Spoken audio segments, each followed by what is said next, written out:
Hello and welcome to Science Meets Vedanta, a platform dedicated to delving into the core principles of Vedanta and uncovering the remarkable connections between scientific inquiry and ancient wisdom. I am Jayant Kapatkar, author of the book Science Meets Vedanta. Each week, inspired by insights from my book, we'll journey through a range of topics aimed at deepening your understanding of the essential teachings of Vedanta. Along the way, we'll also examine scientific concepts and demonstrate how the wisdom of Vedanta can offer new and meaningful perspectives. Be sure to join us as we embark on this enlightening path together. In this episode, we'll explore the fundamental concepts behind motion and movement. Motion is part of our daily experiences. Everywhere we look, something is moving. But what actually causes things to move? And how does motion occur? The answers might surprise you as they challenge our conventional beliefs. Every day, nature presents us with optical tricks, and perhaps the most famous example is the sunset. Each evening, we marvel at the sun sinking below the horizon, captivated by its beauty. Yet in reality, the sun doesn't move. It remains stationary in space. What's really happening is that the earth is rotating, causing us to move backward and giving the impression that the sun is dropping lower in the sky. This phenomenon highlights how easily our senses can be deceived. Motion is, in fact, one of nature's most intriguing illusions. By applying scientific principles, logical analysis, and critical reasoning, we will explore the basic principles behind motion in this episode. We will start our discussion by understanding motion and the frames of reference. Frames of reference. If two cars are traveling abreast at 60 miles per hour, they will not experience any motion with respect to each other. They will feel that they are stationary. If one driver is driving at 60 miles per hour and the other at 55 miles per hour, they will only experience a speed of 5 miles per hour. To explain this, physics teaches us that there are two frames of reference. One frame of reference is the observer, and the other frame of reference is the object. If both the reference frames move at the same speed, there will be no relative motion. If they are not moving at the same speed, motion will be experienced. Motion can often play tricks on our minds. A classic example of this occurs when two trains are standing still at a platform. Imagine you are sitting in one of these trains when suddenly the other train begins to move. Strangely, you feel as though your own train is moving while the other remains still. What causes this peculiar sensation? It all comes down to how we perceive motion through different frames of reference. In the train scenario, you are inside one train, the observer frame, and the other train, the object frame, starts moving. Your senses, relying only on the view of the other train, can make you feel as if you are the one moving, and the other train is stationary. This happens because, from your vantage point, you see relative motion between the two trains.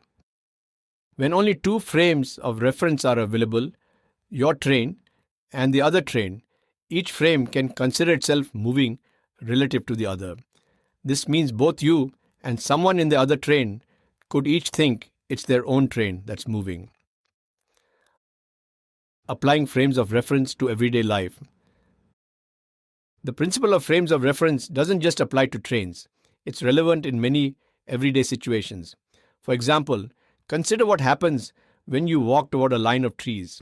In this scenario, you are the observer and the trees are the objects you're approaching. From the perspective of frames of reference, both you and the trees are in motion relative to each other. This raises an interesting question. Are you actually walking toward the trees? Or could it be that you are standing still while the trees are moving toward you?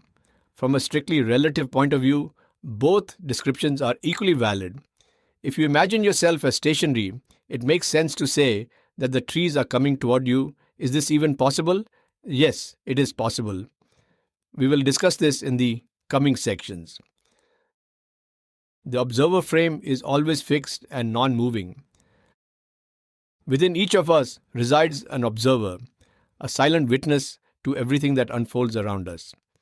In Vedanta, this observer is called the Sakshi, meaning witness. The Sakshi perceives all events and phenomena in the external world. Let's consider a bold proposition. The observer's frame within us is always stationary. It does not move. It is always fixed. To grasp this concept, let's examine the observer's location with respect to space. Imagine tracing the starting point of space by considering how long light takes to reach the observer within us from various objects. For example, sunlight travels approximately 8 minutes before it reaches us, while light from a nearby tree takes only about 10 microseconds. The closer an object is, the less time its light needs to arrive. If we pursue this logic to its limit, the only scenario where light would require zero time to reach us is when the source and the observer are one and the same. This point can be understood as the beginning of space as perceived by the observer. Some might argue that the Big Bang marks the origin of space. While this was accurate 13.7 billion years ago, the Big Bang now represents the universe's outer boundary, which continues to expand as the universe grows. The Big Bang is no longer the starting point for space. It is no longer a fixed, non-moving point. The observer, beyond space and motion. The observer therefore represents the location where space begins. This suggests that the observer exists just beyond the confines of space and that space itself starts precisely where the observer ends. Because the observer is not situated within space, it logically always remains a fixed point, regardless of whether your physical body is in New York or New Delhi. The observer is outside the realm of space, making it impossible for it to move within space. If the observer's frame is eternally fixed, it stands to reason that the frame associated with objects, such as trees, appears to move closer to us, creating a sense of motion. This leads to a puzzling question. How do seemingly static objects like trees move within the universe? What drives the movement of the object frame? To understand this, we need to grasp the basics of Einstein's theory of special relativity. Interconnection, motion, time, and space. One of the major conclusions of Einstein's theory of special relativity is that motion, time, and space are interconnected. Put simply, wherever there is motion, time slows down and space contracts. If you are moving, then your clock will slow down and space around you will contract. The faster you go, the slower time becomes, and the more the contraction in space. This connection between motion, time, and space is a proven fact. According to the theory of relativity, motion comes first, and this motion slows down time and compresses space. Understanding this is not easy. Why should motion slow down time and contract space? What is the connection between them? Why should motion be the cause and the effect take place in time and space? If you apply the teachings of Vedanta, the sequence of motion coming first is not correct. Why? We know time is subtle and that both space and motion are gross. There can be no dispute over this. We see space and motion in the universe out there. Therefore, they must be gross. Time is not part of space. Time is not gross. Time is subtle. So time is subtle and space and motion are gross. The teachings of Vedanta make it clear that the subtle objects must come first and then the gross objects. The subtle objects are the cause and the gross objects are the effect. Even quantum physics agree with this. In the wave-particle duality, the wave collapses in the presence of an observer to become a particle. This means that the wave, which is a subtle object, always comes first. The subtle object is the cause and the gross object is the effect. The conventional thinking is that motion is the cause of the slowing of time and compression of space. This is an incorrect approach. The correct approach is that slowing of time comes first for motion to take place. This can be shown logically with the following two-step process. Step 1. Connecting time and space. To start, it's important to grasp how the slowing of time impacts the structure of space-time. The concept of the space-time fabric introduced by Einstein suggests that space and time are inseparably linked, with time playing a vital role. In this view, every object in the universe rests upon this fabric of space-time. Because space-time's fabric is woven from time itself, it must have both a beginning and an end. The beginning can be imagined as the point of a stationary observer where time starts at zero. The current endpoint aligns with the age of the universe, which scientists estimate to be around 13.7 billion years. When time slows down, the space-time fabric essentially becomes compressed. Each increment of time takes up less space, causing the dimensions of space to shrink as well. If this slowing of time continues, space will be squeezed even more. This process highlights the direct connection between time and space. As time moves more slowly, space contracts proportionally. Step 2. Linking space contraction and object motion. When space contracts, what happens to the objects within it? It makes sense to think that those objects would also be drawn inward as the space itself shrinks. To visualize this, imagine a rug with various items placed on top. If you pull the rug toward yourself, all the objects on it will naturally move closer to you. In the same way, when space contracts, the objects within that space are pulled closer to you. Did you notice how the items shifted position on the rug? This illustrates how, during space contraction, objects move from their original spot to a new one. This movement is the source of what we observe as object motion. So when time slows down, space keeps contracting, objects continue to move, resulting in ongoing motion.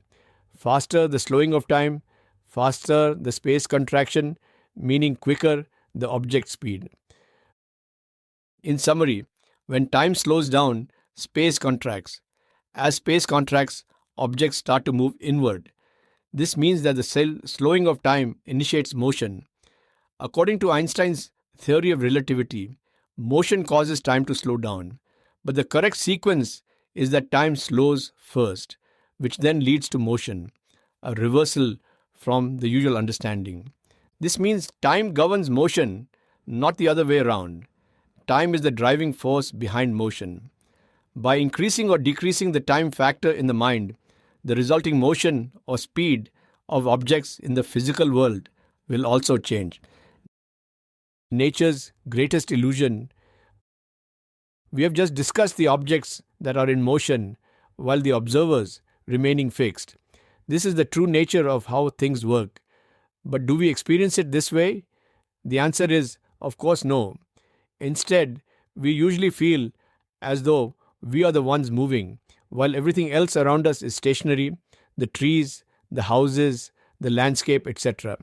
This is a remarkable illusion that plays out in our perception. This illusion is similar to what we discussed earlier about the two trains on the platform. If a train on the adjacent track begins to move, you feel as if your own train is moving and the other train is standing still. Luckily, this sensation does not last long. However, the illusion that we are moving while our surroundings are fixed is something that stays with us throughout our lives. There is no way to escape this illusion except by understanding what is really taking place. Similarly, we observe the sun's setting. Even though the sun itself is unmoving, it is the Earth's rotation that creates this appearance. In truth, you are stationary while your surroundings are moving, which creates the sense that you are in motion. To relate to this, think about how Google Maps typically works. The map remains fixed and the car icon moves along the route. But imagine if, instead, the car icon stayed in one place on the screen, and it was the map and all the surrounding features that shifted to give the impression that the car was moving to its destination. This is essentially how nature operates within our minds. The observer is fixed while everything else moves. Yet, we perceive it the other way around, making this one of the greatest illusions nature has created. We hope this discussion has provided you with new insights. The concept of relative motion between two frames of reference can lead to many fascinating illusions. Perhaps the most intriguing one is how we interpret movement in our surroundings. Although it feels as if we are the ones moving through space, in reality, it is the environment around us that is in motion. Accepting this perspective can be challenging, but as we explored in this episode, it is important to look beyond the illusion and grasp of what is truly taking place. If you are interested in delving deeper into topics like this, we invite you to explore our blog at vedantaandscience.com or discover more in my book, Science Meets Vedanta, available on Amazon. Additionally, we offer a growing library of episodes covering many different topics. Feel free to browse through them at your convenience. If you enjoyed today's episode, we encourage you to share it with your family and friends. Don't forget to subscribe to our podcast so you never miss an upcoming episode. Thank you for tuning in. We look forward to connecting with you again soon.